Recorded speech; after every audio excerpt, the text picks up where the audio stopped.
Hey, Cynthia, I'm going to go on camera off for a little bit. I'm going to go do a little bit of a restroom break and check some emails, but I'll be watching here.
All right. Half a day. We're back from recess, and we are still in the questioning the panel. Are there any more questions? So, Senator Tadigui, you're recognized. Thank you, Madam Chair.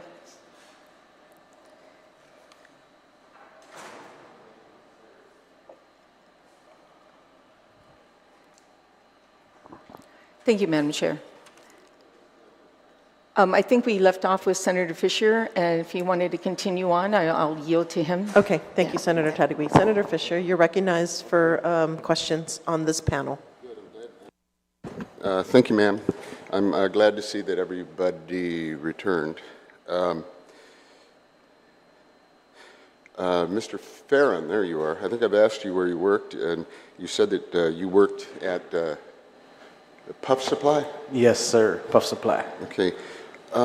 Do you agree?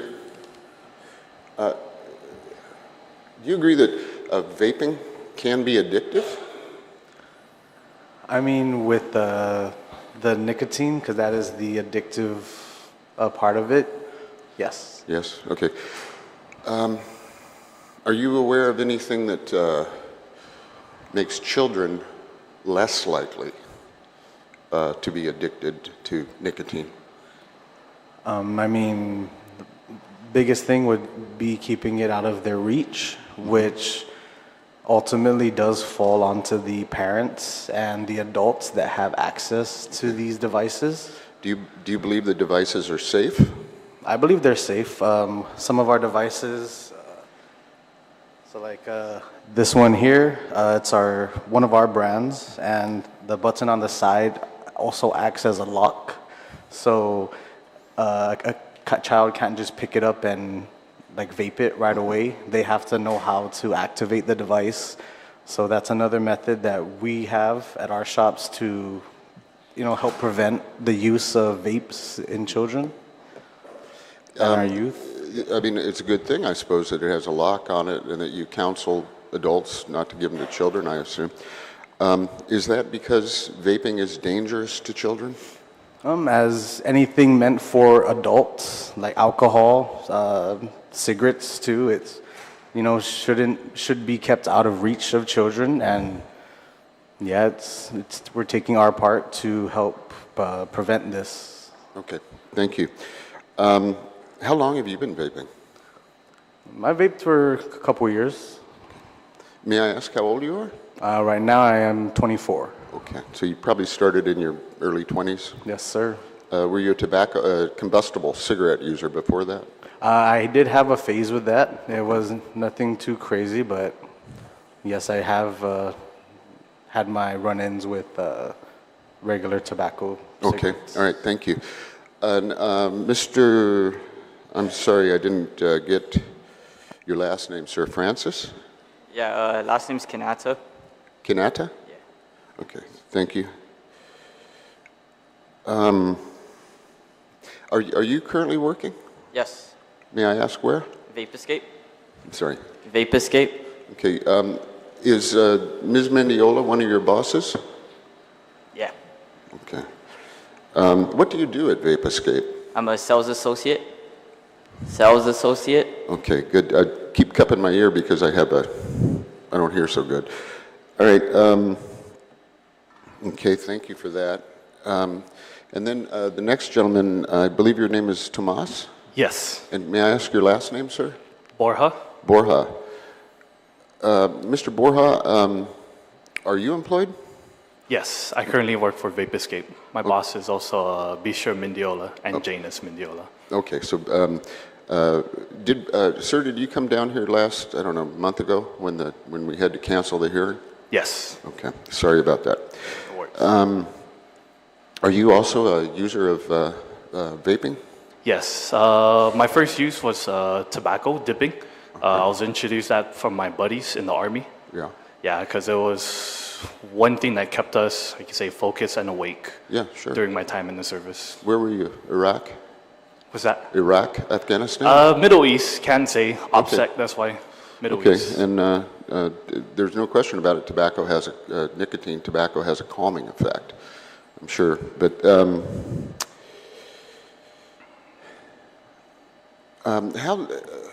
when did you begin tobacco use? How old were you? The age of 20. 20? That's when the age was 18.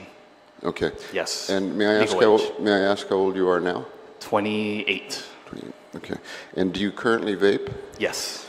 Not just vaping, but combustibles. Is it fair to say you've had an 8-year history with? Not 8 year. I was on and off with vaping.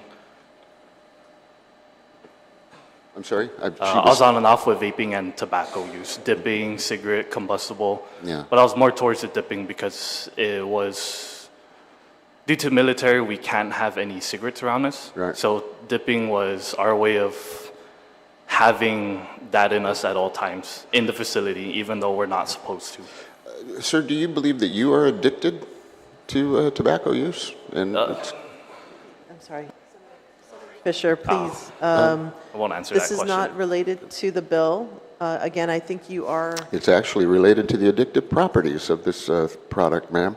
As you know, chairs traditionally remain neutral and not our advocates, although you too will have an opportunity to ask questions, but I will move on. yeah, I just would like you to stick to the rules of the public hearing, that's all. And just for everybody listening out there, I am. Ms. Mendiola. Ma'am? Yes, sir. Oh, no, I'm sorry. I was going to, she's wanted me to cut my questions close, so I'm just going to move on to Bistra. Ms. Mendiola, beg your pardon. Do you have an interest in the Vape Escape stores? That was already said in the record in the beginning, yes. Okay. How many Vape Escape stores are there? 3. 3? We serve our northern, we serve our central, and we serve our Timunin customers. Okay. For convenience and their request, we opened additional stores because they love our products and they demanded that we have the same great pricing for them, and that's been going on for quite a few years. So thanks to our customers, we have 3 stores today. Great prices.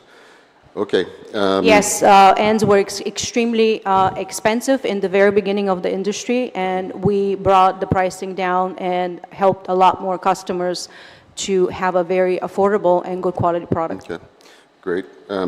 Well, I mean, you brought that up. Your stores, the 3 stores, how much do they gross in a year?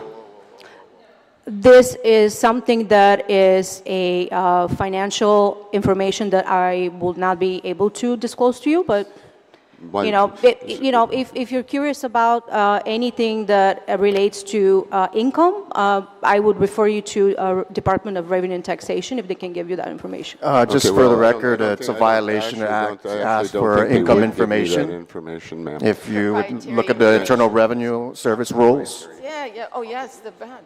Yes. It's proprietary, dude. You're a lawyer. You're supposed to know that. This is called a UNAX violation, unauthorized request for income information, by the way. No, it's not. I didn't, well, okay, whatever. Yes, okay. Ma'am, I think I met you a year ago and you were telling me that Vape Escape, well, actually you told us, many of us on the campaign trail, that Vape Escape grossed $1 million. Is that true? I've never said that. Okay, so I think we're moving away from the topic of the bill. Okay. If you can please restrict your questions to the bill itself. We know how you're going to vote. Okay. Ms. Mendiola, you had talked somewhat about the idea of vaping being used as a cessation, tobacco cessation device. Let's assume that that is true. Would you support requiring a prescription for the use of flavored electronic nicotine devices? All you have to do is ask the Australians how they do it right now, because they are actually on this prescription model, and it's training their doctorate offices, their healthcare system. So if you require a prescription for a product that you can naturally obtain over the counter, why would you want to require a regular consumer of a product to go and pay a doctor to get a prescription? Well, I think it was because it has been suggested, rather, that there is some sort of medical benefit to switching to vaping because it helps you move off combustibles. Yeah, and all health authorities that I spoke of, FDA and CDC, all of them recognize it. It's very easily obtainable information. I'm surprised that your supporters are not familiar with it. Just click on the FDA website and search e-cigarettes, and you're going to pop right there, and they will tell you that it's beneficial for current smokers who wish to stop smoking the traditional cigarette. They should actually stay away and completely switch, because it is a product on the lower risk. They have their terminology, continuum of risk, where they classify NRT as the lowest, and then ends right there, and then combustible be the highest, and rightfully so. Okay. Yeah. Thank you for that. You brought us to these. I'm not sure. You do not support requiring the consumption of electronic nicotine delivery devices. You don't think that should be restricted by prescription? No, I don't think so, because other countries that are using this model already having problems with abuse of the system. There is also illicit trade happening. And I'm speaking about Australia specifically, because they adopted that model. And their nicotine researchers, actually, there's quite a few of them that go and speak on quite a few medical symposiums around the world. They are saying that this model doesn't work. So I'm telling you what I've heard from the specialists that actually research and do reports on nicotine use in general, not just tobacco, but any kind of nicotine. Okay. What was the name of this guy? Colin Mendelsohn. You might want to search Colin Mendelsohn. That's the, I'd say, the authority and physician in Australia that talks a lot more about. So you know, if you're curious enough, you can go and look it up. All right, and then just a final question, I guess, on that. I take it from your answer you disagree with the American Cancer Society and you disagree with the World Health Organization. Yes, they're very prohibitionist in approach. I agree with what Public Health UK is doing, because, as I said, they're running in the opposite direction. I agree with what Sweden is doing. They're, providing their citizens with a vast array of tobacco-free products. Nicotine, yes, but tobacco-free. And snus, for example, has been known to help the reduction of Swedish smoking rates. Right now, they're at about 5%, and they used to be a lot more. I believe they were about 40%. But over the years, Sweden was a very great example of what tobacco-free policy should be doing. And What do you- currently, yeah. their cancer rates are actually very low in comparison with the European Union in general. Okay, thank you for that. What do you think of what our neighbors in Palau have done, which is ban it? Oh, don't get me started on Palau, sir. Well, no, I'm Have asking you, a have you question. seen any of their statistics? Because last time I was here, Director Riola kept praising how Palau banned the vapes and how great of a policy is. Do you know that Palau actually has the highest smoking tobacco cigarette rate in the region? Higher than Guam? Including higher. Okay, well, All right, well, so I think that Since we're talking about it, let me show you if, well, I guess I'm going to wrap it up here, but I guess you disagree with Palau's. absolutely, yes. This is a very, as I said, is a prohibitionist type of approach, which is already causing harm to many countries and counties and jurisdictions. So if you want to talk about Palau and how great they're doing, I got to tell you that before the advent of electronic nicotine delivery devices, their youth smoking rate was roughly 40-42%. With the advent of that product, actually they switched, and it was at 20. So I can't wait to see the next year WHO report on Palau specifically. I'm monitoring that, and I will be, actually, I won't be surprised if their smoking rates went back up. All right. And so- by the way, they have the most prohibitive taxation on tobacco in general, 70% versus us here 40, but yet they have the highest smoking rates in the region, Palau. So how they're doing? Not so well. Okay, thank you for that answer. I'm glad to hear that you're tracking what's going on in Palau, and I hope that in another year that you'll share your evidence with the people of Palau and explain to them why they're doing this incorrectly. Thank you. Well, Thank you. the Thank you, First ma'am. Lady of Palau is actually a member of, I believe, one of those bleeding heart organizations. So, you know, her being the First Lady convinced her husband to go with the policy. So that's what happened in Palau. Okay, thank you, Senator. Senator Tadigui, you're recognized. Thank you, Madam Chair.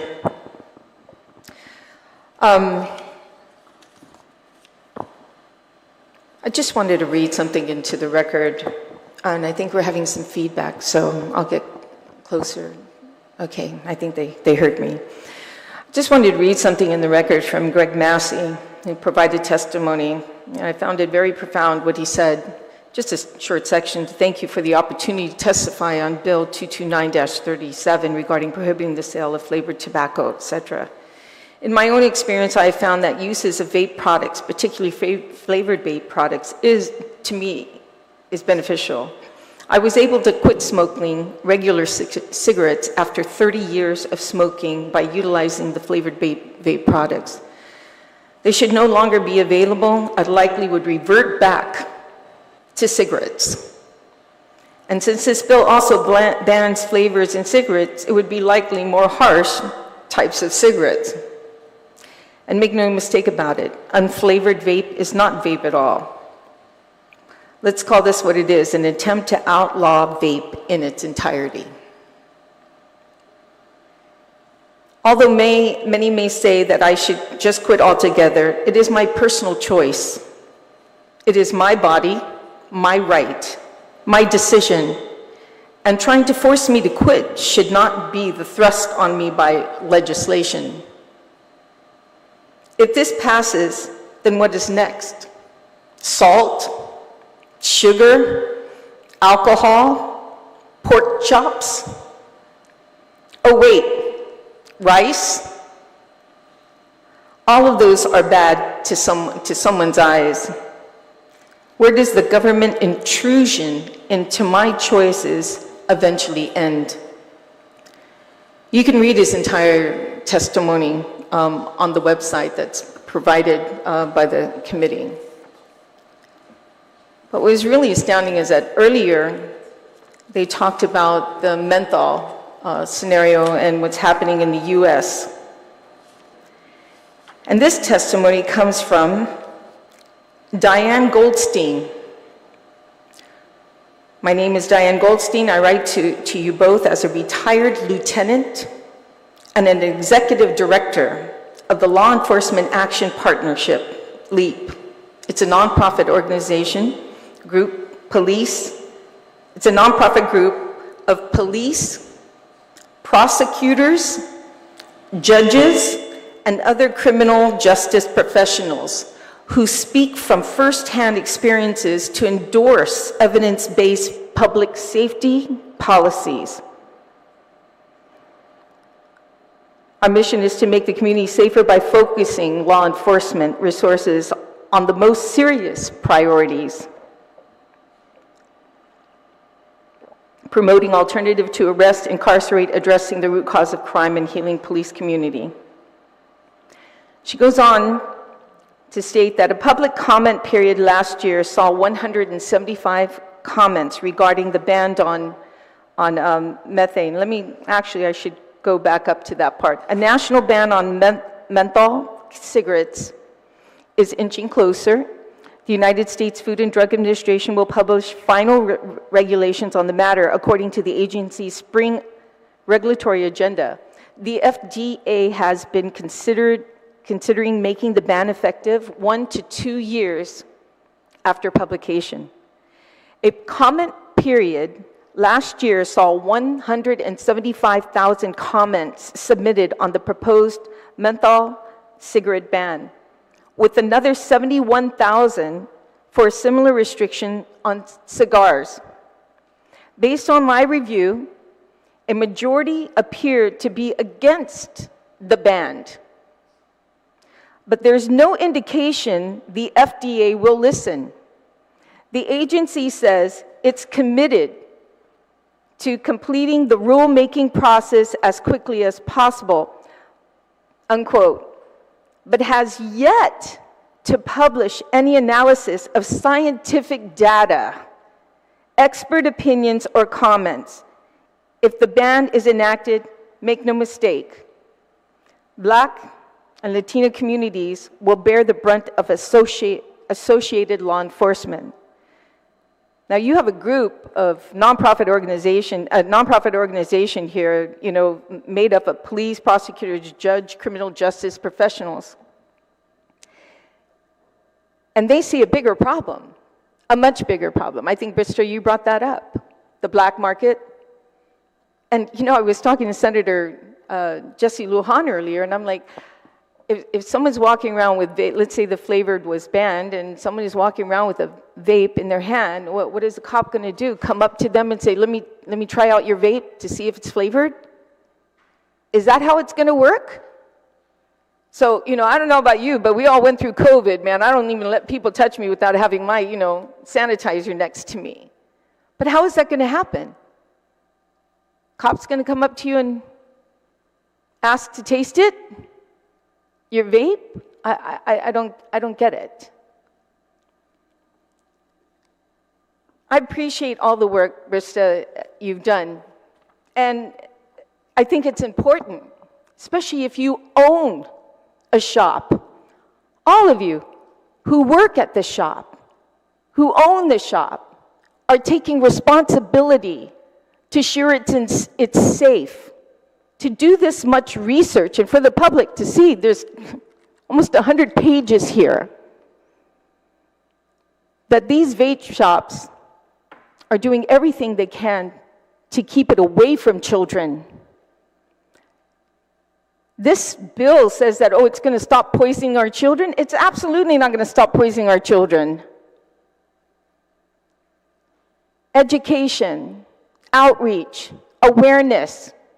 Our teacher, an educator who's worked with students, knows that's more effective than taking the rights and liberties away from the people, like Greg Massey said.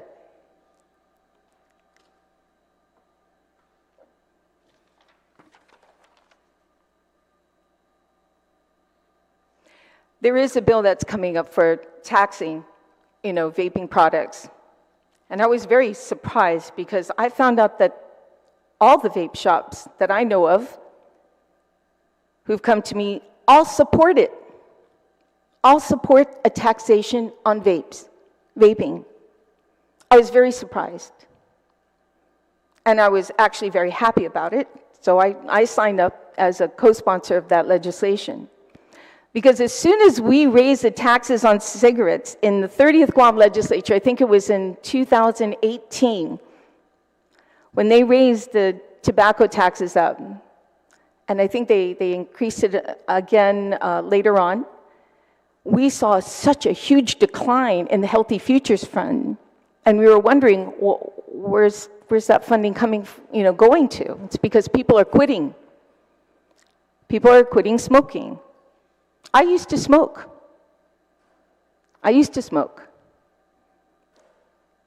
And I quit.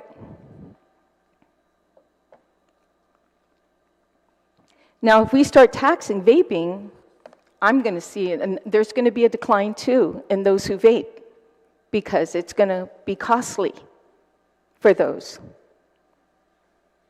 And I think that's the route to go. People want to spend their money on something like this, it's their hard-earned working money. It's their right. So, lastly, Madam Chair, I'd like to apologize that, this is the people's home. This is where you come and testify. You provide your testimony on what you believe in. You're not here, to be interrogated as an individual or talk about something else that has nothing to do with tobacco and, claiming you support heroin or whatever the case may be. That was ridiculous. I apologize for that. I truly apologize. This is your home. This is not our house. It's your house. And we're here to listen to you. So I thank you for being brave enough to come up and come back even after that break, even though you didn't have to. Thank you. I appreciate that. Don't be intimidated by anybody up here, because we work for you. Remember that. We work for you. Thank you, Madam Chair.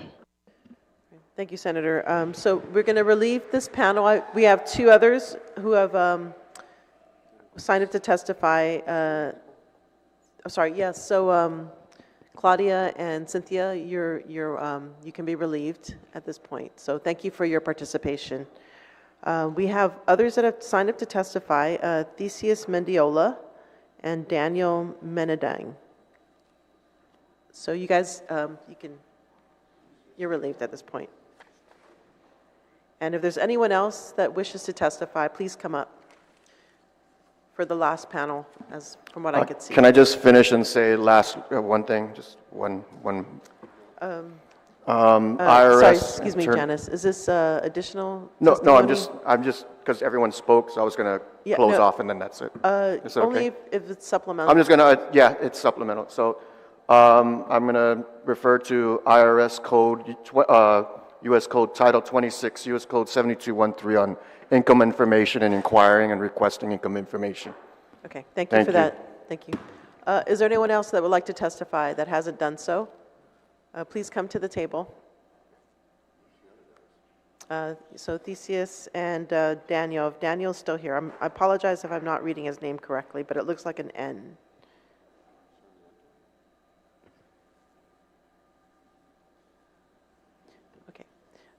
Theseus, you're recognized. And please state your name for the record again. Full name, please. Sure, no problem. My name is Theseus Mendiola. I am the owner of Vape Escape. This is actually my little baby that I had started many years ago. Prior to owning a vape shop, I had smoked for about 25 years. It got to a point in the last 5 years of smoking, the high stress at work. I was taking care of all the Baldiga Group facilities. It was very strenuous. We would work 22 hours a day doing show changeovers. My smoking had gone up during that time to about 2 packs a day. And then, of course, on a Friday and Saturday night, to relieve myself, as everybody else usually kicks off their Zori and, relaxes, I'll drink some beers, and I end up smoking more cigarettes during those times. So my addiction was actually very far ahead of the cigarettes. I felt my health declining, definitely. I was still a young man at that time. My older brother, who was about 50 years old at that time, he had tried out vaping, and we were at a family function, a party, and I saw him with this little cutie device, and I was like, what is that? You know, it's just, you know, a little sissy thing. Why are you doing that? He told me, he says, you know, he'd been smoking for about 35 years. He's a former veteran soldier, and he actually was in the National Guard and whatnot. He still continued serving. You know, and him and like my other brothers that had served had suffered from PTSD. So this was one way for him to cope when he was smoking cigarettes. So I was very surprised to see him actually vaping. So the first introduction was from him. Upon that, I had tried it out. I kept a pack of cigarettes in the car because I was very, I didn't believe that it was actually going to make a big difference. I was like, oh, okay, maybe this is just one of those things that, oh, it's going to make you quit. It's this thing that's going to be magical. And so I kept a pack of cigarettes in my glove compartment, and just in case. And I would say about a week in, I wasn't craving the cigarettes anymore. And then almost after a month, I had noticed that my flavor, I'm usually a very pica guy. I eat a lot of hot food, and I could eat anything like that. And after quitting cigarettes, the first thing that I noticed was that all of a sudden, geez, everything's a whole lot hotter. Again, that's anecdotal, but that's for me. Okay, this is the kind of guy. And then what I started to notice was the smell. So the same areas that I had frequented for 25 years at my old work, and I'd worked at Bodega Group for that 25 years. The same smoking areas I couldn't stand being at. Someone could be smoking and then come into a room, and I'd almost gag. I'd get dizzy. When I'd travel, I'd go to Japan and go in one of those smoke boxes because that's the only place that we could actually vape. And again, I can't believe that I used to have to sit in that room for 10, 15 minutes when I was a former smoker. And now I can't even stand it being in there for like 30 seconds. So the flavor, the smell was so off-putting. And that's why the flavor of the vapes actually helped me, because it took me away from that association with tobacco and tobacco flavor. And like somebody had said earlier, why would you quit tobacco with tobacco flavor? It doesn't make any sense. And justly, so I had opened up the shop. It was about a vapor for about 2 years after I had quit smoking at 25. And I had suggested, I was like, hey, let's try and help other people. I says, I'm going to start a small business. I had like $9,000 on me. I took out a little loan from my house, and I started up our first business with very little inventory. And my whole purpose was, okay, let me try and help other people out the way my brother helped me out. Shortly after about a year of owning the store, I cassied my wife because she had still been smoking. She had been smoking for a whole year still after the business. And I told her, I said, what's the problem? I've been giving you all these different vapes. Can you switch? Can you stop? Because it's really off-putting. Lo and behold, I found out that it was what I had learned working at that store when I was getting customers, former smokers coming in, was they were attuned to a certain flavor, and that's what helped them kick the habit. And with my wife, that flavor happened to be a pastry flavor. As soon as she did that pastry flavor, she realized, she was like, okay, this I can do. Says that the other flavors really didn't appeal to me at all. I said, okay, fine. So I'll give you that. And sure enough, after that year when I introduced her to that and successfully found a flavor that worked for her, she had completely stopped smoking. So that's a story that I encountered a lot. I ran my store because it was a small business. I didn't have any employees, so I had to work that 24/7. I encountered many adults coming in, wanting to switch or bringing in friends and telling them, hey, bitch of cigarettes, come over and let's try this out. So I became like a little, just a little store, and then we grew from there. And like Bisha had said, we had started to grow the other location in Mingilao and then one in Derrida, and that's as far as we're able or capable of handling. So that's my story of how I got into the vape industry. I'm not big tobacco. I grew up poor. My family barely had any working plumbing. I'm just a regular old guy. Okay, I'm just a private tourism worker that found something and decided to help other people.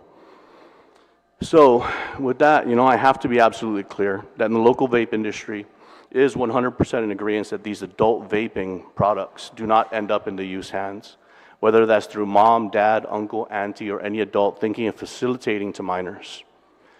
This is why we, for the last 4 years, have worked together to self-regulate where we are legally able to, by instilling strict no entry into our establishments without an ID, carding every single customer, no matter what age, requiring all customers to create an account so we can effectively ban individuals when distribution to minors is discovered. No video calls in store when making a purchase to prevent virtual underage shoppers sending in adults to purchase for them. And lastly, no online website sales to once again prevent underage online ordering with mom or dad's credit cards. That's something that I think this bill also overlooks, is if you do shut down all the stores, your online sales are going to go through the roof. We already have drugs coming in through the USPS. Everyone knows USPS is the best delivery for drugs and illegal items. So we purposely, and without any call from anybody or the law or the legislature or anybody telling us what to do, we decided we had a website. When I discovered that this was an alternative, I closed the website down. So yes, we did have a website, and I personally closed the website down. We do this because we are not big tobacco. We do this because we are part of the community of Guam and our local businessmen and women who have children that we raise to be productive, law-abiding citizens and a fine example for our island. But even with all our efforts to prevent this from happening, we cannot catch all the adults facilitating to minors. And that's where sensible legislation should start. The root of the problem, then work your way down. The legislature has an open and welcome door into our industry, as we are absolutely on the same page and want to prevent this just as much as the rest of the island community we have grown up with. But with a legislation like this that excludes small businesses from helping is not the answer. We all know too well how banning has worked out for modern society in the past. Just look at the 1920s Prohibition, 1971 Nixon War, 1984 Reagan War on drugs. And now with the advent of the internet and mailing adult products globally, you have to ask yourself, is this something that can be tamed through banning? You hear every day about meth and fentanyl coming in through the mail or cocaine washing up on the shores, and this government is more concerned about flavored vapes that are legal and were created by little guys like us, not by big tobacco. And I'll give you a fine definition of that, because I know that you guys don't smoke and you don't vape, or maybe you previously smoked. Okay, I'm going to give you a little history on this. When vaping had started, and I was one of the few people that had taken on to it in the very beginning, we had a device, and it was called a mod, M-O-D, and that stands for modification. And what we used to do back then is we used to take diving lights and the rechargeable diving light batteries, cotton you can get over the counter, nichrome wire and stainless steel wire you can get over the counter, and made coils and fashioned our own little devices. These devices, if you're trying to regulate or ban the substance or the devices itself, good luck, because it will just push people back to where we all started. E-liquids was super hard to get by back then. There were very little shops, there was very little selections. The industry was in its infancy. So what did it happen? How did it develop? I'll tell you exactly how. It wasn't big tobacco. We were getting flavorings from Flavora, from Taste, different companies that would sell flavorings online for pastry guys, for bakeries. And then we would order our nicotine, because it's not illegal to order just plain nicotine. And we'd mix our own batches at home, make our own bottles, give it to friends and family or other vapors that you knew that were utilizing it as well. So that'll just bring us back to there, and that's an unsafe practice. And doing a ban right now would push us back into those unsafe practices, because there's a lot of DIYers. And the people that don't know how to DIY, they will get it from those people that are mixing it and making it. And good luck trying to stop diode flashlights or batteries, 18650 batteries, or nichrome wire, because that's going to be completely impossible. It's not going to ban anything. It's just going to put it in the hands, yes, of the black market, but also to the unsafe practice of DIYers. Now, That's where our industry came from. We used to modify flashlights, the little button you press on the flashlight. That's how we used to make the positive and negative connection to heat the coil up and burn the liquid, and then we would turn it off. All right, so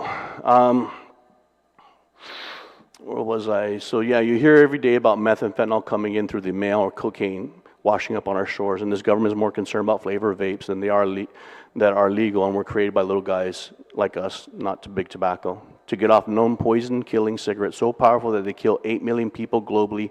Vaping has killed 0. Now, I know I've heard a little bit, I wasn't able to hear the entire testimony of the Ivali, and I believe we're all in agreement, or at least know the reason of that Ivali event with the tainted THC cartridges. Just unfortunately, the choice of words that the government had used at that time encompassed nicotine vaping, which it wasn't. It was the illicit THC market. Again, that's what happens when you don't have any regulations, you start doing bans. So ask yourself this: why is it that cigarettes that has killed more people than any global war in history combined is still available for sale at all these places that they say are banning vapes in the interest of public health? How does that make sense? How does this bill make sense? We talk about Palau and how they did the banning, but guess what? Cigarettes are very widely available, and guess what? It has nicotine too. But we're not after that. And I've already explained to you guys the reason why the flavoring was important. And I don't condone kids using it. I'm getting to that. I urge the public to simply Google, does nicotine cause cancer? Is nicotine carcinogenic? And don't pull up news articles like some on the podium today, but look up actual studies like my team has. And you see the misinformation is enormous and unfounded. Just because you repeat a lie enough times does not make it true. I invite the senator to simply provide the peer-reviewed studies he's referring to so we can understand where his logic is coming from. I have 2 sons, 16 and the other 8. According to some here that were here in the panel before, they would probably be the most at risk, according to them, probably the most at-risk youth on Guam. Seeing as I have dozens of vape and hemp products that I test normally at home, throughout my child's elementary to high school, he not once got reprimanded or attempted to use these products at home nor at school. Why is that? Ask a father. That's because anyone can be a father or a mother, but it takes responsibility to be a parent. I have experience in that. I have created an open and consistent relationship with my kids and check in with them daily because that is what a responsible parent does. What you're currently seeing in DOE is a high amount of recidivism, highly reoccurring offenses, and students that are not only encouraged to use adult products but have access through parents, friends, and family. I think you can ask any parent today if their kids were caught with these adult products that they would do the responsible thing and find out how their kids got a hold of it and take the corrective actions to prevent it from ever happening again. Now, in response, you actually, Ms. Perez, you had asked Bishra if we were willing to do any kind of outreach at schools. I will tell you this, I was actually, I did some outreach. I was invited by then acting school board president or whatever, Ms. Wanpat, Chris Anderson, and Paul Tapau. I was asked to come to the last year they had a support staff training over at Tizen. So I had volunteered and they said, well, you know, you can do as many classes as you want. I said, I'll do them all. So I was there for almost a week. And class after class after class of the support staff. And this is where I think we kind of lost sight. Yes, we do want to help, and I have been helping, but I don't think speaking directly to the kids is the answer. So what I was doing is I was fielding questions and answers, and I was also informing the support staff, which consisted of counselors, principals, vice principals, and aides. And this is where I kind of got some of my information because we were going back and forth. This was in a matter of 6 days. So I'm talking to the frontline people and warning them about how the devices look, what can you tell between a THC device and a nicotine device, you know, what are the other dangers of it, and then what I was getting back from a lot of the vice principals and the counselors and the other support staff, they're saying, you know, Mr. Mendiola, we have this thing, the BTI, and I'm telling you it doesn't work. And I'm like, I didn't ask that. I didn't even know they had such thing as a BTI. brief tobacco intervention. So I said, well, how does it work? They told me, they said, well, you know, the kid comes in, he gets caught, he gets sent to BTI, they make a phone call. If the kid said he doesn't want to quit, then they hang up, and that's the end of the call. That's the end of their brief tobacco intervention. Now, curiously enough, after I had made that public statement a couple months ago, I got called by an individual, and I will reserve his name. He's a veteran, and he reached out to me, and he said, Mr. Mendiola, I think you're misunderstanding the BTI program. There's more to it. And I said, okay, well, what do you recommend? And I said, hey, why don't you come to one of our BTI programs, come there, see what it's about and how it works. Well, shortly, a couple days later, I got called back from him, and he said, I'm sorry, Mr. Mendiola, you can't come. And I said, why? This is, if it's a public thing, if I'm a smoker or a vapor, why wouldn't I be able to come and attend? Well, because you're part of the industry. That's the direct response that I got from him. He got told by his upper manager, or the managing teams above him, that I can't come in. So here's me, I'm trying to come out and do something with the community, and I've already been doing this for quite some time. So I got introduced from that BTI program and what it was. But the number one factor that I had, the one thing that I had really taken from that group too as well, and this was like, I think I talked about 5 or 6 classes a day for those 4 or 5 days. And they told me, they said, Mr. Mendiola, the problem is that it's the same kids that are coming back and reoffending. And I said, okay, well then what's being done about it? Besides the BTI and suspension, that's it. And they're even being told it's the magical school bus stop, or it's the parents that were giving it to them, or the parents were asking for the vapes back after the kid had been reprimanded. So we have a cultural issue with parents, and it really exposed me to a lot of it, and part of the reason why we drive so hard at our business to prevent this stuff from happening and spotting these irresponsible parents and banning them.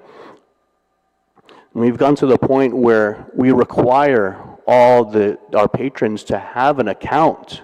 You can't make a purchase in our store without an account. That means you get your name, your phone number, and your email.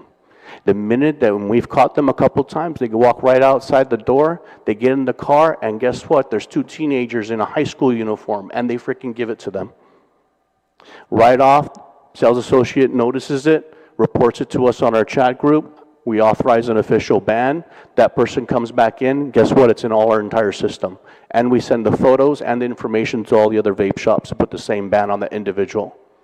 This is without government requesting or demanding us to do it. Being looked at and being pointed at as big tobacco or irresponsible or evil people, I just don't buy it. We have bigger families here on Guam that have been doing it for decades, and they have no responsible matters. They have done nothing to try and be responsible, and we've been doing everything we can, but we're the ones getting punished for it. The adults that are facilitating youth use should be punished for child abuse, and harsher fines and penalties should be given to these individuals, not the responsible adults who need these devices and flavors to successfully quit cigarettes. We need to put the onus on the individuals that were actually responsible for handing it to the kids, because that is child abuse. If I were giving my child THC or alcohol or anything like that, would the law look differently on me? Would it say that you're committing child abuse, Mr. Mendiola, by giving your kid that? Why are we not doing that the same with these individuals? Because they keep bringing in new children to this world, and they keep fostering that same dang irresponsibility of not being a parent. We're allowing that to happen. The government is allowing that to happen. Once again, this is an adult's choice of a legal product meant for adults. The irresponsible adults giving these products to children should be punished, not the thousands of former smokers looking to escape the world's most deadliest, poisonous, highly toxic, cancerous, evil, and most preventable product known to man, cigarettes. But we're not here talking about cigarettes. I wonder why. That's all I have. Masi, Mr. Mendiola, for your testimony. So last we have Janella Carrera. Half a day, Madam Chair. and Hafide, Senator Fisher and Senator Taitigui. I wasn't going to come here today, actually, which is why I came late. And I'm not here in any other capacity other than my personal capacity. My name is Janella Carrera. I had written this testimony a long, long time ago, thinking I would never actually use it. So I never finished writing this testimony. I'm probably not going to read the entire thing. I'm here to just share my personal story about vaping. I'll be reading on and off from this. I come here only to share my personal experience and how it has helped me to completely quit all forms of inhaled substances and my addiction to nicotine, with the exception of my albuterol inhaler to control my mild form of asthma. I'm sorry, I'm trying really hard. Everybody here knows that I did not want to testify. It's against my every being, fiber of my being, because of my past and my history. I think you all know what I'm talking about. The only time I ever publicly testify or say anything publicly is because of my job. So I'm going to try to, I'm sorry. I had my very first cigarette, combustible cigarette, when I was 12 years old. I was in the 7th grade at Dedido Middle School. I was among my friends at the annex girls' bathroom. We each took turns smoking a stick of Marlboro Red cigarette. There was no peer pressure. No one forced anyone to smoke that cigarette. It was a collective curiosity of wanting to try something new.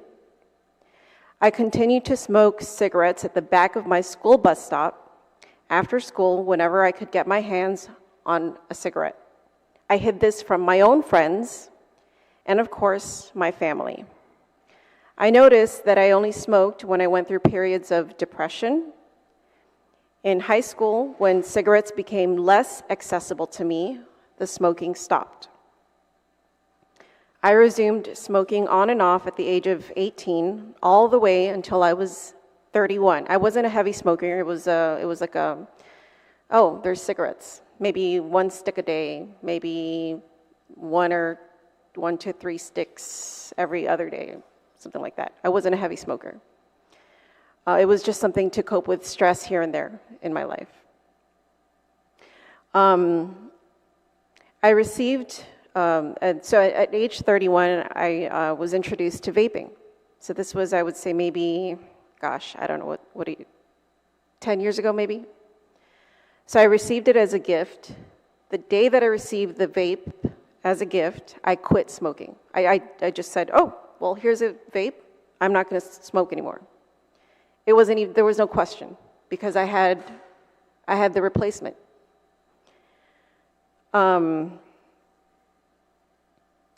So I went through a month-long process, a withdrawal process, if you will, from smoking cigarettes. I got sick. Although I imagine if I had just quit cold turkey from cigarette and vaping, or any kind of cold turkey quitting, probably would have been worse. So I had the vaping as a buoy. The intent for me was always to quit smoking. I didn't want to be a smoker. I didn't want to be known as a smoker. That's not something I wanted, on my record, whether it was cigarettes or vaping. I didn't want to be a lifelong smoker, and more importantly, despite some of the bad decisions I had made as a child, I've always wanted to set a better example for my own children. By the way, I wanted to point out that both my parents are not smokers. I've never witnessed my mother or my father smoke a cigarette a day in their life. And if my mom knew that I had tried a cigarette at the age of 12, she would have whooped my behind. And she doesn't even know I'm here testifying. If she does, she'll probably be really angry with me. She's in the Philippines right now. In 2020, the COVID-19 pandemic hit the island, shuttering most businesses, except for essential businesses, as you all know. Vape shops that exclusively sold vape products were closed, and although e-cigarettes were still accessible at some locations, these products were mostly the low-quality, single-use vape products that I was not accustomed to. Like, these are the ones that you could probably get, like, at gas stations, mom-and-pop stores. At the time, I had been 5 years cigarette-free. But for the first time in 5 years, because of the reduced accessibility to me, I picked up a cigarette again. I hated it. I absolutely hated it. But I had an addiction to nicotine. And in the middle of a pandemic, being as busy and as stressed as I was, I felt I had no other option but to light up that stick. I was not a heavy smoker, but I smoked. And every day that I smoked, I felt my tolerance for smoking diminishing. I smoked cigarettes for another year before I switched to vaping again. And again, my body went through another withdrawal phase. I'm not a scientist. I won't even call myself an expert or try to persuade you with data, samples, research, evidence, any of that stuff. I'm merely sharing my personal story of success as a former consumer of vape products. During that time, I was still actively vaping in my second go-around. Any time that vape products were not available to me for any reason, whether it was because I was traveling or I was in a location where vaping was not allowed for an extended period of time, I returned to smoking temporarily. For example, I went to Singapore or Malaysia. At the time, vaping was not allowed. I had to smoke a cigarette. I know of many people who have done the same. I also have close family and friends who returned to smoking cigarettes when vaping became less accessible to them, and then they later experienced a decline in their health. These people were heavy smokers. I actually did the math for a very, very close person in my life who was a heavy smoker, smoked a pack, sometimes a pack and a half a day, and then switched to vaping. And they spent an average of $170 more per month on cigarettes. And this is because I actually personally helped fund this person's addiction. And this same person also tried to quit both. And at the time, I was working at Public Health. So I told them, why don't you try the 1-800-QUIT-NOW option? So they did. So, and that actually became successful. They quit vaping and smoking, and they used the nicotine gun. And it was successful for about 3 to 4 months until 1-800-QUIT-NOW told them, well, your time is up. We can't give it to you anymore because there's a limit on how much nicotine gum they can use. So they said, well, I can't afford nicotine gum. It's more expensive because you have to buy a certain amount of supply or something like that. So they went back to vaping.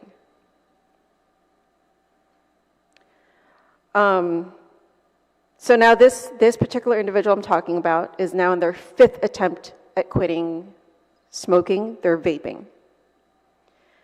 And they're using vaping as a method to try to quit, just like me. I have not had a cigarette since July 2022, and I have vaping to thank for that. I've also I've also quit vaping, I think it's been 2 years maybe. I've not craved for a cigarette. I've not craved for vaping. And I've found healthier ways to cope with stress. There are many people like me who are genuinely trying to quit. Sorry, and that's where my written testimony ends.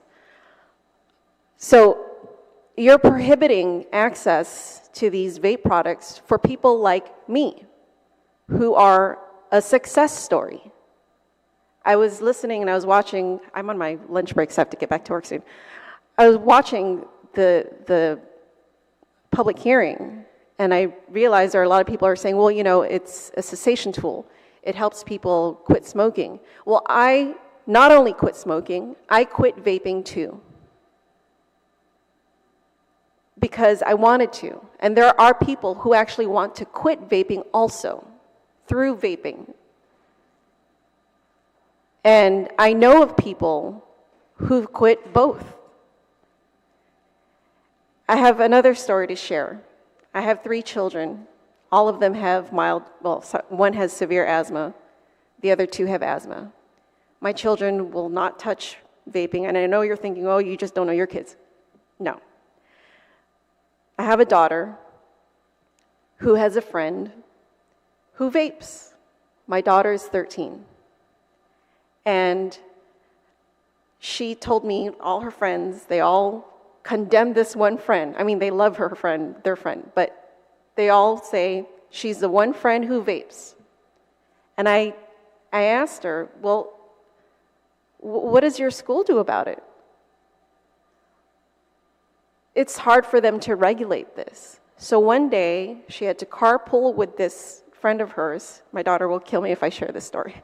She had to carpool with this friend of hers. And I asked her when she got home, I said, how was the ride? How did it go? Because I knew this friend vaped. Oh, she and her mom were both vaping in the car with the windows rolled up. I was livid. I said, you are never to ride with this friend again. And I knew the mom, but I didn't have the heart in me to go and get angry with her because that's not my place. So I said, you're staying away from her? You have nothing to do with her ever.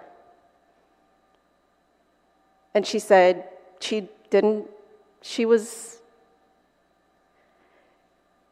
I'm telling you, the parents need to be held responsible. I get along great with the vaping community. They are the most responsible industry out there, more responsible than the alcohol industry, more responsible than your traditional tobacco industry. I've never seen a more responsible industry than this vaping community.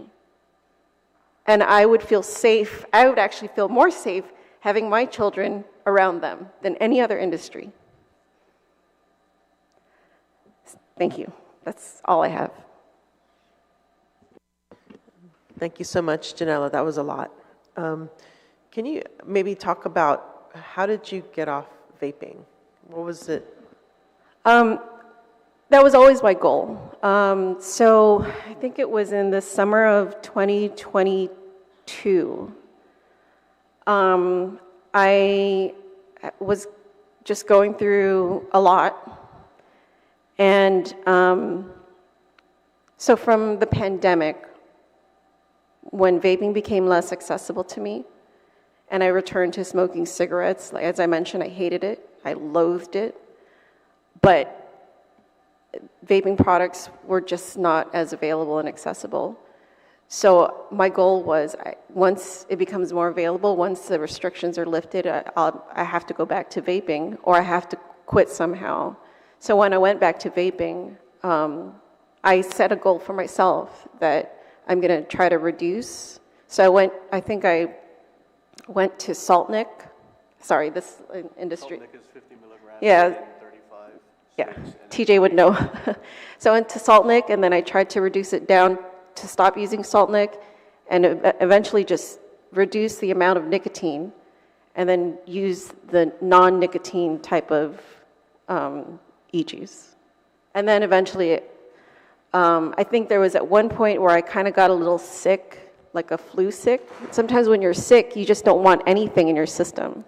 And I thought, you know what, I'm going to take this opportunity to just not use anything. And I was able to successfully get off of vaping. Thank you. I appreciate both of your testimonies. I think that it does provide some insight, right, in regards to the difficulties of getting off nicotine addiction, which is one of the strongest addictions out there. And, you know, I think there definitely is room within our government to improve those processes, because you're a testament that, you know, you can get off nicotine, and we want to, you know, use that as an example, especially with, I consider it an epidemic that's occurring within our youth.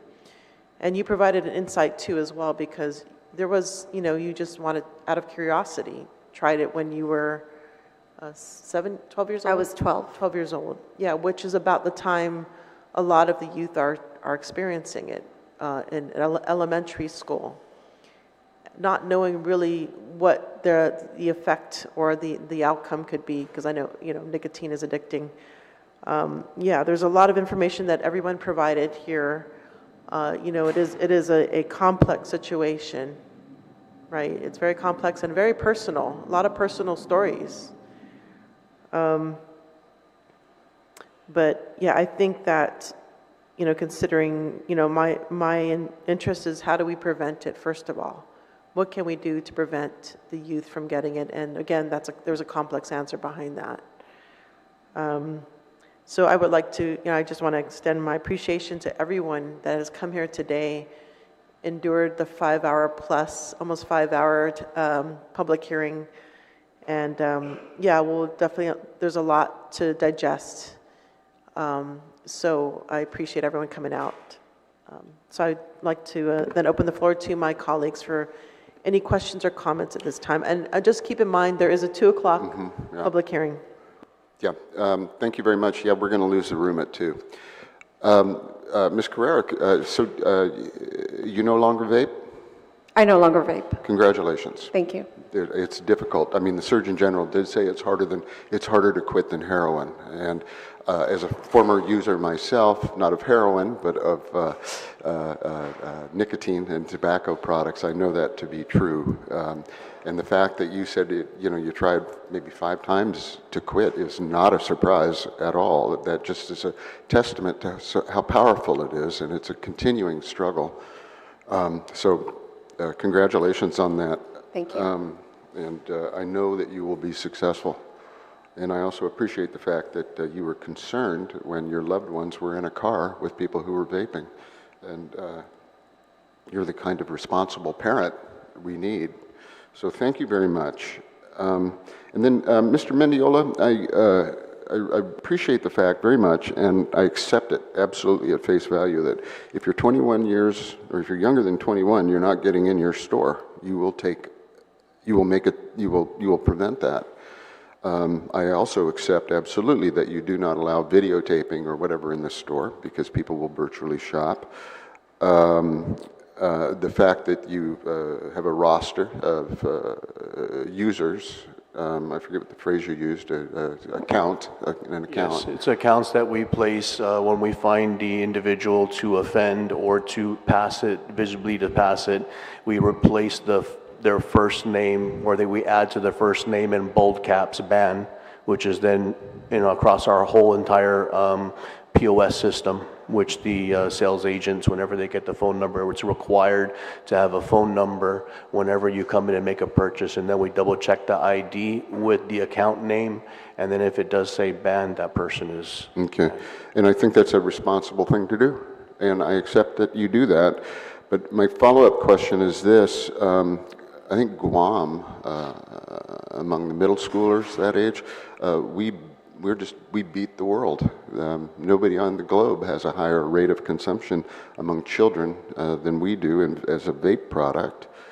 Why do you think, I mean, in spite of all the precautions you take, why do you think that the use of this product on Guam is stratospheric? What happened? How did so much of that leak from your store into the middle schools and so forth? Yeah, so through my talks with the support staff, because I'm not going to assume what the issue is or how it's happening. I want to ask the people that are front lines, and that's exactly what I did. And, the feedback I was getting back and forth with them is because earnestly I'm trying to help them solve it, and whether how the kids are hiding it or putting it where or what it's going to look like. When I talked to them, they said that the kids that are coming in that are constantly reoffending, they're introducing it to kids that don't normally have access to these products. And that's what's helping fueling it and spreading it. the thing that I look at, you know, I was in and out of different types of schools. I was in Saipan. I lived in Saipan for a little bit. I was here on Guam. I went to a private school. I went to a public school. There was no, you know, I've been around different schools. And each school handled things differently. And obviously with the private schools, they were a little bit more strict. And this is the time that we were still paddling, but we're not doing paddling anymore. But the idea was like, okay, well then what's happening if they're just gonna do a suspension to the kids, you know, because the thing is that going back, it's the kids that are infiltrating and bringing these products into the schools. We're not doing enough either to prevent those kids from bringing it to school, meaning to say, okay, so you go as far as, okay, you're gonna take BTI and then you're not gonna take the class, okay, you get suspension. So is suspension enough for these kids? Are we affecting the change in the correct place? Is it the kids or do we go to the parents? Because me as a parent, I would be completely embarrassed to hell if my son if I was to be brought into an office. I get a little embarrassed when my boy doesn't want to learn, you know, my 8-year-old doesn't want to learn something in school, or he refuses to listen to the teacher. And I get a phone call from the principal. The thing is there's no mamala, there's no feeling of these parents to take into effect that, hey man, your kid just came in here, because this is where that mentality, that cultural mentality is happening, is that these parents don't care.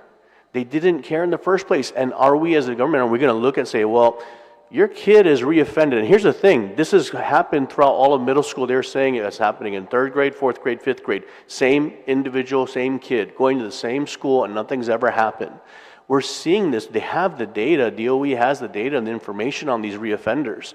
Why are we allowing them to keep coming back and reintroducing these products if we know already the parents are supporting that?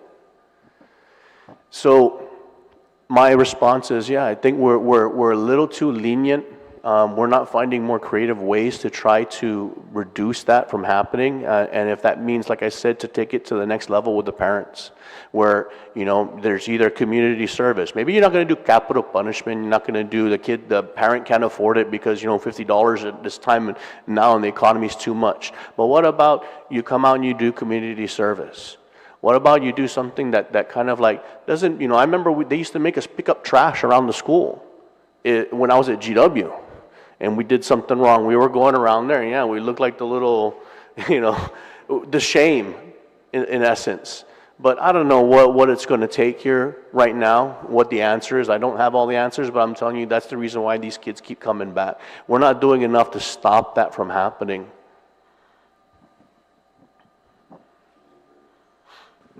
Thank you very much, and thank you, ma'am. Senator, thank you, Senator. Senator Tadegui. Thank you, Madam Chair. You know, it makes me think we're talking about all these things that are addictive, and, you know, probably more than everybody in this room. I don't drink coffee, but coffee can be very addictive, too. We're going to ban that next. That's what we're going to have everybody in Guam come here and testify against it. But, you know, it's a choice that we make in our lives as adults, you know, and I appreciate, oh my gosh, Janella, thank you so much for coming and testify against this bill, and your story is very touching. And I hope other people too, you know, veer away from any kind of smoking or vaping too, that they can stop. But it takes a lot of willpower. I mean, it's obvious you have a lot of willpower, because in order to quit something like that so addictive, and then and what you went through, and being here with the courage it took for you to come here, wow, that is amazing. Talk about every other testimony that was coming before us. This one was so profound and deep, very, very deep. So thank you so much for having the courage. Thank you, Senator. Yeah. That being said, I don't want to delay it. I know we have another bill, but Mr. Mendiola, thank you again for the outreach that you put out there, and continue to do so. You gave a lot of great ideas, you know, moving forward. I know we all want to protect our children, you know, and if we have to, you know, legislation to punish parents who abuse their children. I would never do that to my sons. Yeah, well, I don't think that many of us won't, but there are those bad apples, and if we need legislation to put them in place, then That's what we need to do. As a parent, it disgusts me when I see these photos because we take the surveillance photos off of our cameras. So that way we have a visual of what the offending individual was. Oh my God, that's And so amazing. It breaks my heart seeing where even the most recent one that we took a snapshot of, the kids they almost looked like they were just almost at the end of elementary or beginning of middle school.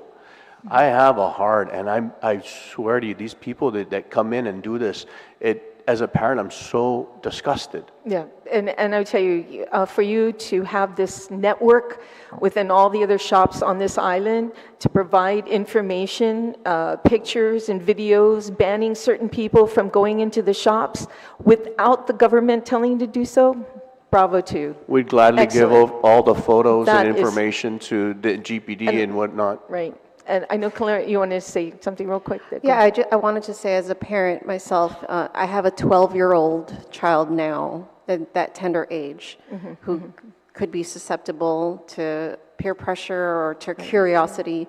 And then I have a 13-year-old, two children in middle school. Yeah. As a parent, I do support legislation that would be punitive to parents who are irresponsible in ensuring that their children are not using or regulating, these products and Or keeping it away providing from them, yeah, or that's- providing yeah. it to them. Yeah, exactly. And I, myself as a parent, regularly check with my children to make sure that they are not using these types of substances, whether it's vapes, cigarettes, alcohol, any of these, regularly. I do it regularly. Absolutely. What's in your backpack? Do you have vapes? Do you use vape? If you use it, I'm not going to say what I say to them, but you know what I mean. Okay. Thank you. Yeah, being a parent. It's the power of the parent, and I'll tell you this, we don't lock up our alcohol, we don't lock up our medication, Yeah, sometimes not our guns, yeah. our cigarettes, and even now with cannabis. So, the power of the parent is what really what causes this right now. Right, and I know that in the last bill that was here, I think Bill 50-37, there was a petition that was going around. There was about, 4,000 signatures that was against the last bill. Is there still another petition going around for Bill 2299? And how many signatures have you gotten so far on that? We haven't tallied because we just, I know the online, we had about 1,300. That was just in the short time span that we had to get those. The ones that we got from the stores, we haven't counted them yet because we just had everybody drop it off to our main store yesterday. So we have to go through all those. Yeah, I apologize for that because I think it's along the same line, that petition. With over 4,000, it's a lot of people, and I'm pretty sure 4,000 of them don't own vape shops. No. They're signing against the bill. And I ask, Madam Chair, that we definitely keep the line open for any other testimony. I know that because it went on so long, there were other people that were here earlier that wanted to testify, but it did go much longer, and some of them had to go back to work, et cetera. I know that former Senator Tony Lamarena was actually here to testify against the bill as well, but he had to get back. So, he asked that he put his testimony into the record once he receives it, but I got a text from him. So, to solidify what I'm saying is true to form, if you're wondering, Senator Fisher. So I wouldn't just say that using someone's name. But if we can keep the record open so we can provide those other testimonies. And I greatly appreciate everybody who stuck it out for 5 hours, like the good chair said, and appreciate all the hard work that you're doing too. Thank you. Thank you, Senator Tadegui. So at this time, I would like to invite, first of all, we will extend, we have a date, but I'll explain that in a little bit. But at this time, I would like to allow the sponsor to close. Thank you very much. I appreciate everyone's testimony for and against. Of course, thank you for being here. And it's not easy to sit in front of the panel and so forth. And so thank you for doing that. Many people submitted written testimony. The chairperson on the Committee on Education and Youth Affairs for the Guam Youth Legislature wrote, and this is Mr. Austin Fortuno. He's writing to express his wholehearted support for Bill 229, introduced by me. He also says, and he's quite right, the deliberate design of packaging to mimic candies that are popular among children, he refers that as a cynical strategy, and of course it is. You don't want to, as he goes on to observe, you know, if you're going to put a very dangerous product in a package that looks like Jolly Ranchers, why? Other than you want to attract children. Why would you create packaging in a substance that looks like very much like Sour Patch Kids? Unless you're trying to sell to children. Mr. Fortuno further observes that by restricting the sale of flavored tobacco products, Guam has an opportunity to dismantle these manipulative marketing tactics, sending a clear message that the health and well-being of our young citizens take precedence over profit-driven strategies that prey on their innocence and curiosity. That is what the Guam Youth Legislature thinks about this. The Guam Medical Society also sent us a letter from a Dr. Ambrale, I believe, Samir, referring to electronic nicotine delivery systems, ENDS. Sometimes you've heard us say ENDS, and when we say that, we mean the electronic nicotine delivery system. This is what the Guam Medical Society says. There is a growing body of evidence that links ENDS use to DNA damage and inflammation, key steps in cancer development. A high number of youth who use these flavored products, other than tobacco flavored, a young person who uses ENDS, electronic nicotine delivery systems, is more likely to later begin smoking combustible tobacco. It's a gateway for children. A young person who uses ENDS is more likely to later begin smoking combustible tobacco, with studies finding that people who use these are between 2.9 and 4 times more likely to smoke a combustible versus people who have never done so. Keeping in mind that these are children. We also received a letter from another doctor. Well, it looks like the entire medical community and the American Cancer Society and everybody else is lined up in support of the bill, not because I'm a genius or anything, just because they want to keep the poisons away. Now, this is a Dr. Gabriel Lapid, who has said that the Guam legislature should consider that a business that preys on people's addictions to further decline their state of health, which obviously further hurts their state of health, is not a morally justifiable business. The doctor further illustrates or says that youth who use e-cigarettes are more likely to use cigarettes and other tobacco products. E-cigarette solution contains nicotine, chemicals, and other toxicants, including antifreeze, diethylene glycol, and carcinogens like nitrosamines, I suppose. E-cigarettes are not approved for smoking cessation. And I totally respect the fact that subjectively sometimes it works, but as we look at the objective evidence, it just does not work for smoking cessation, and good job, Ms. Carrera, for quitting again. He also, this is a pediatrician, by the way.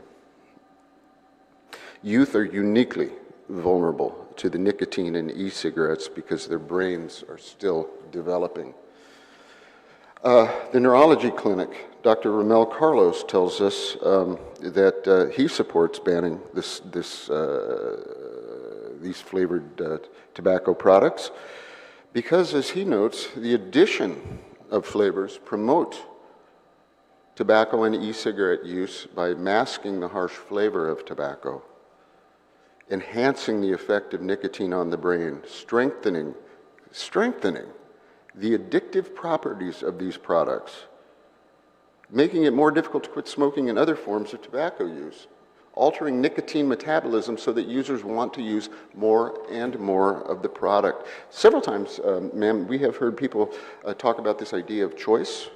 There is no choice for the children. The children are getting pitched this stuff by big tobacco.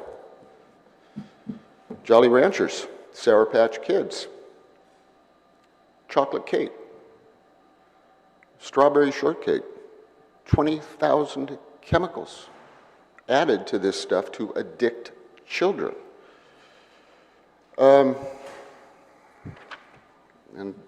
of course, that's going to lead to a painful early death. But, and I mentioned this earlier, the Hong Kong Council on Smoking and Health also writes to support the move on Guam in banning e-cigarettes and flavored tobaccos.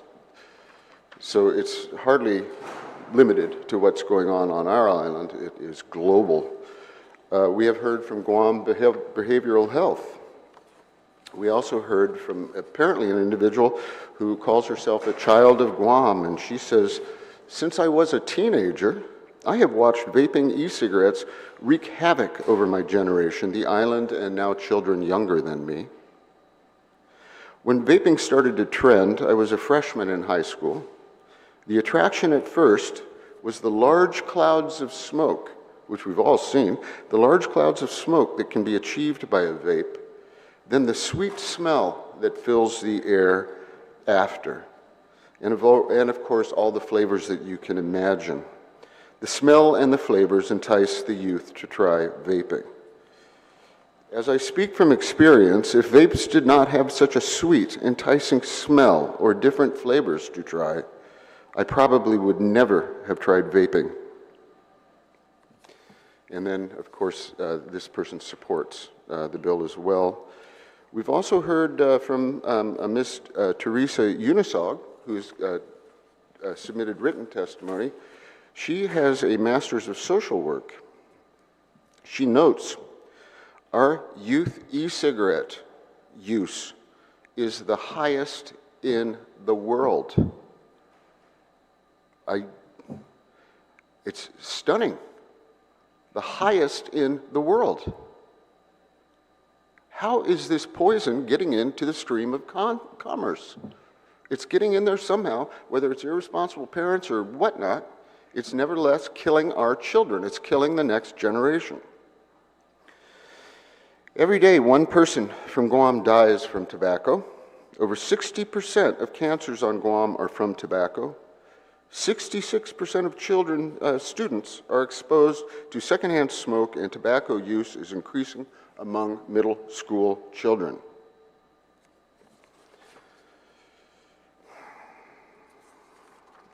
We've received a lot of testimony in favor of this. We say it's in favor of the ban. It's not. It's in favor of the health of the children.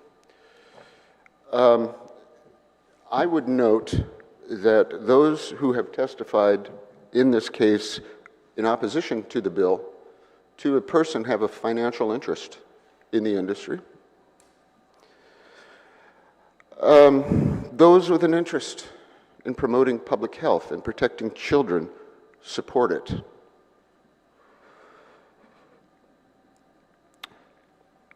It's really a question of who do we care about more? We responsible adults who want to use a tobacco product, or do we care more about the health of children who, in the wake of this poison, without the ability, the judgment to move away, to refuse, to reject the poison, are getting inveigled into that stream of commerce, perhaps never to emerge?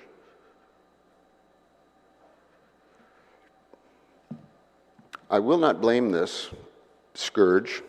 I will not blame this on irresponsible parents. Those parents love their children every bit as much as anyone else. I'm not going to blame this on them. Those parents don't want their children dying of bladder cancer. Those parents don't want their children dying of esophageal cancer or lung cancer, uterine cancer, nasal pharynx cancer, leukemia. Those parents don't want that to happen to their kids. There's a wolf stalking their children, and that is the vape industry. I've said it many times, and I said it at the beginning of this hearing, and I'll just repeat it. It is not a good business model to poison our children. And that is what is happening. Nicotine is one of the most deadly poisons known to man. It's the most addictive imaginable. And we congratulate ourselves on, on trying to regulate that industry to absolute failure again and again. I just don't, and one more thing on that. We heard about this bill coming up to levy taxes on the vape industry, and maybe it'll suppress some use. Well, we levy a lot of taxes on the cigarette industry, and we still on Guam smoke more cigarettes than anybody else. So I get that. And it puts and every person who's going to be voting on this, they have a dilemma. They have a moral question to answer. Are we going to accept the 30 pieces of silver and sacrifice our children's lives? Or are we going to step up and protect this vulnerable, most vulnerable section of our community? I know the way I'm going to answer the question, and I hope my brothers and sisters here will join me on that. And all of you, I'm just going to close by saying every single person out there that can hear me who is addicted to tobacco in whatever form, I wish you the very best luck in defeating this addiction. It's not easy, but you will be so surprised how good you feel once you quit. I guess there's, a reformed smokers that got the biggest mouth in the world, but I just got to tell you, you quit smoking, quit using tobacco, your life is going to change. Thank you, ma'am. Okay, thank you, Senator. I just want to recognize also Senator Kanata. He was here much earlier, and thank you for being so gracious. So the committee will continue to receive written testimony until Friday, February 16th, 2024. This is in order for it to make it to the committee report, but if you want to continue, we could continue to receive testimony even after that, but ideally that deadline. Please address all testimony to Senator Sabina Flores Perez, Chairperson of the Committee on Environment, Revenue and Taxation, Labor, Procurement, Statistics, Research, and Planning, and it can be dropped off here at the mailboxes at the Guam Congress Building or emailed to office@senatorperez.org. The committee will now adjourn. The time is 2:08 p.m. Sidzu's Masi.